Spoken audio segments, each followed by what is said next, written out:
This is Matt for Into Boxing. Delighted to be joined once again by Sean O'Hagan. Sean, thanks for having me down at gym. Some quality sparring on show tonight. A lot of boys in, and you've got a real crop of talent here. How pleased are you with it?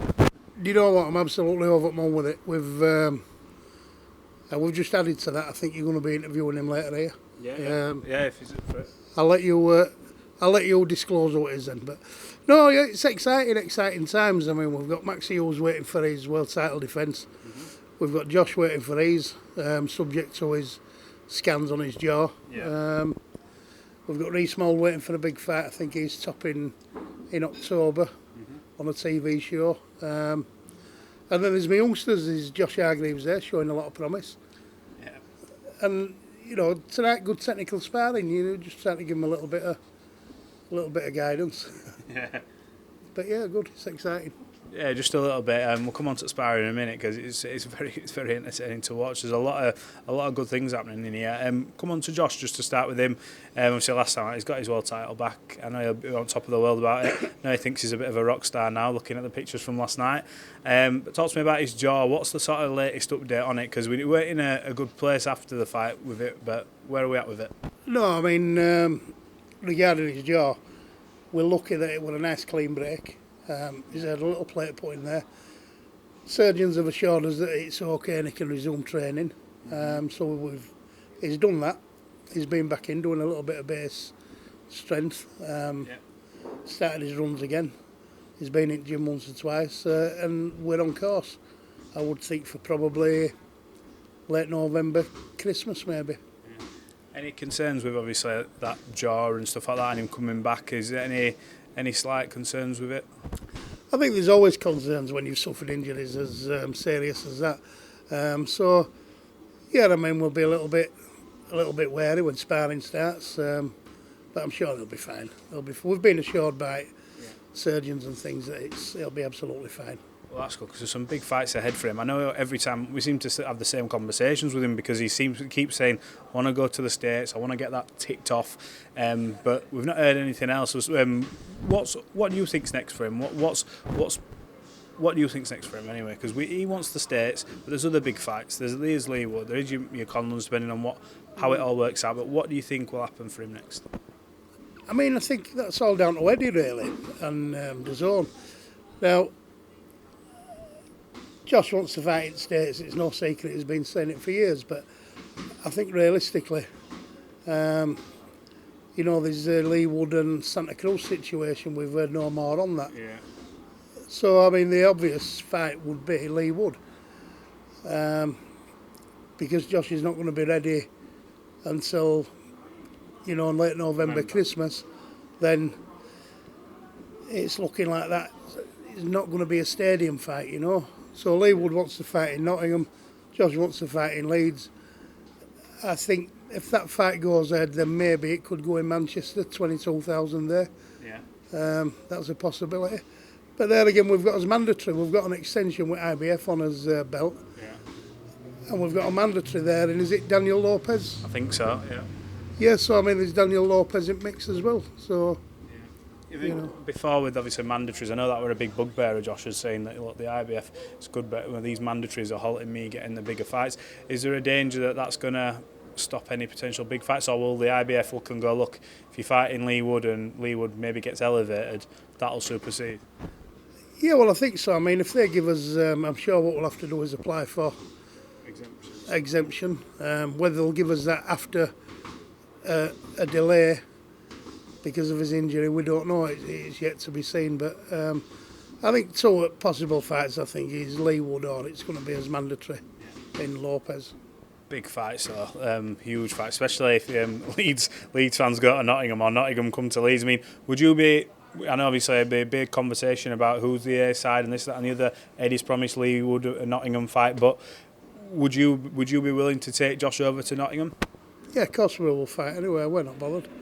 And listen, where Leewood's concerned is one of those. He's a nice lad, is Lee, and I've spent time down there with him, Ben Davidson's gym. He's a nice kid and I do like him.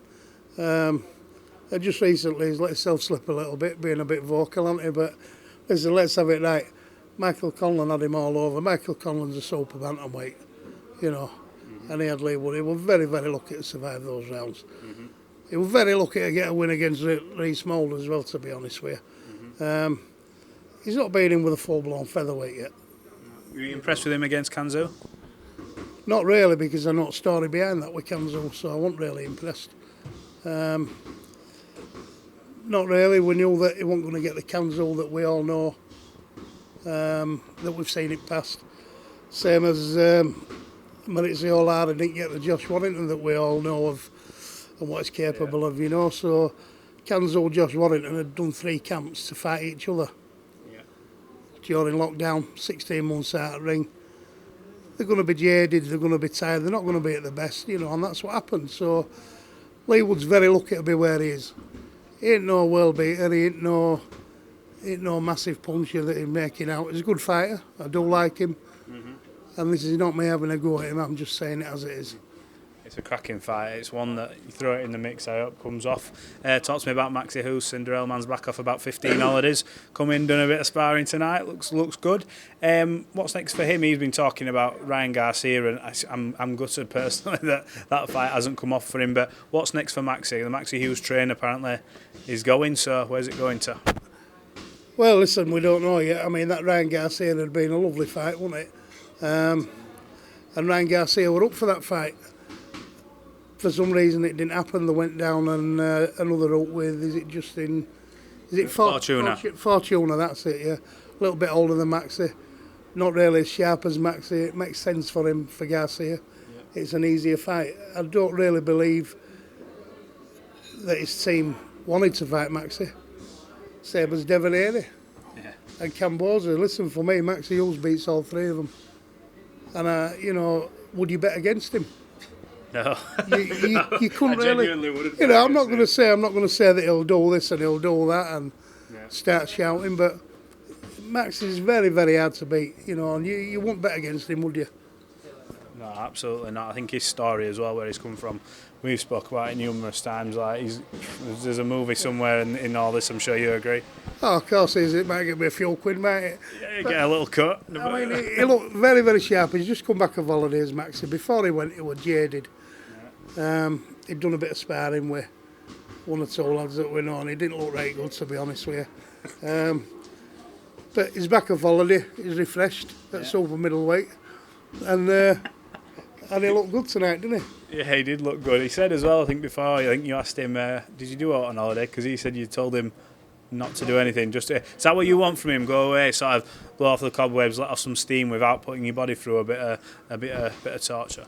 Yeah, listen, let's say that he's an aging fighter now. He's in the twilight of his career, isn't he? He's Indian summer, they're all calling it.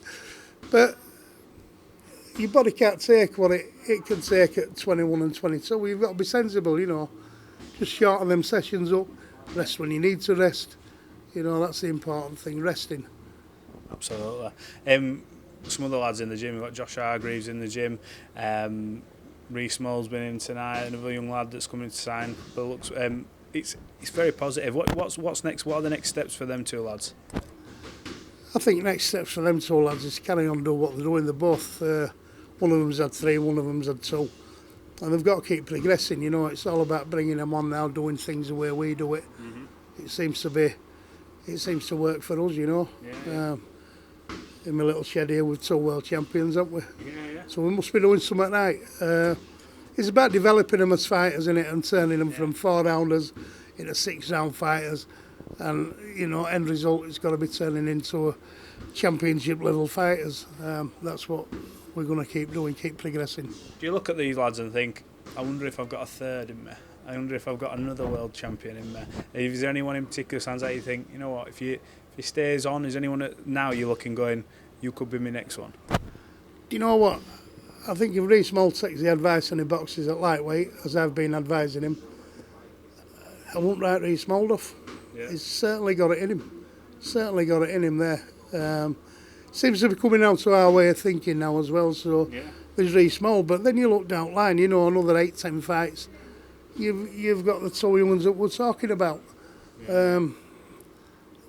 I think there's definitely, providing opportunities come, If opportunities come, then I think there is a third one, yeah. How satisfying is it for you as a trainer to sort of see them at this point now? Obviously, you've got Josh, who's world champion, two-time world champion. You've got Maxi, who's got his IBO belt, potentially looking at unifying or getting another title. And you've now got these youngsters who are sort of, building the record. Do you get as much satisfaction out of seeing their journey as, obviously, dealing with the likes of Josh and Maxi, who are where they are now? I love it when somebody says to me, I'm packing work and I don't have to go now. I've got full-time sponsors, I'm a full-time boxer, full-time athlete, and not blowing my own trumpet, but if you can make a difference to somebody's life, no matter how small, for the better, then it gives me a massive sense of satisfaction. I mean, I'd say that it means more to me than the financial rewards from it, but we've all got gas and electric to pay up with, it's going up again. So I don't need another third one. What's your next gift you've picked out for yourself? I know you were talking about motorhomes and stuff, and I remember you mentioned that night where you had a bad night on Sky and they cost you a lot.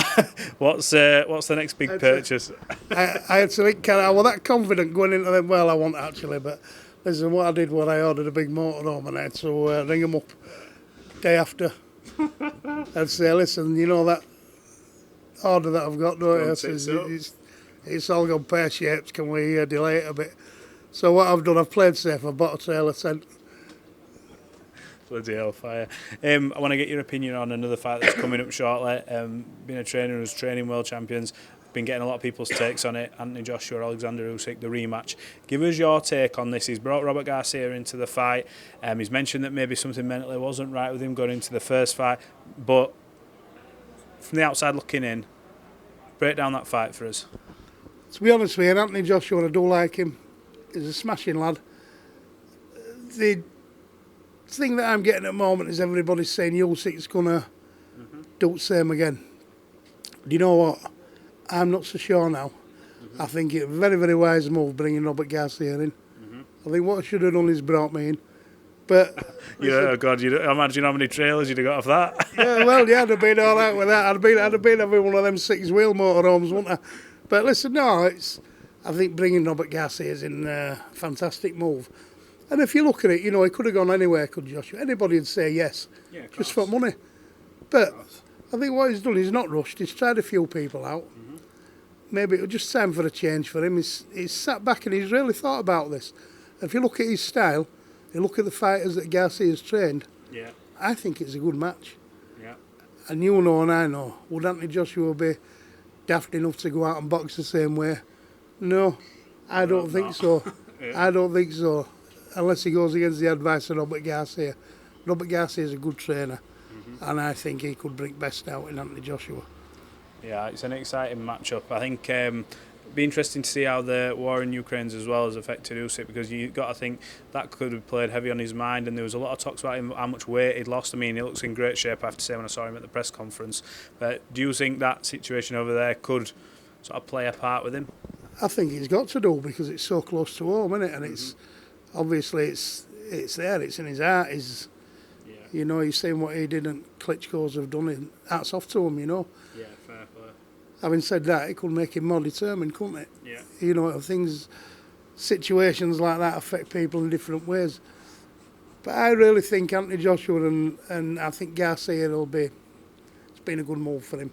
Yeah. It has. Yeah, a lot of people saying the same. Well, look, Sean, thanks for giving us some of your time. I'm going to crack on now and interview the rest of your gym, as per.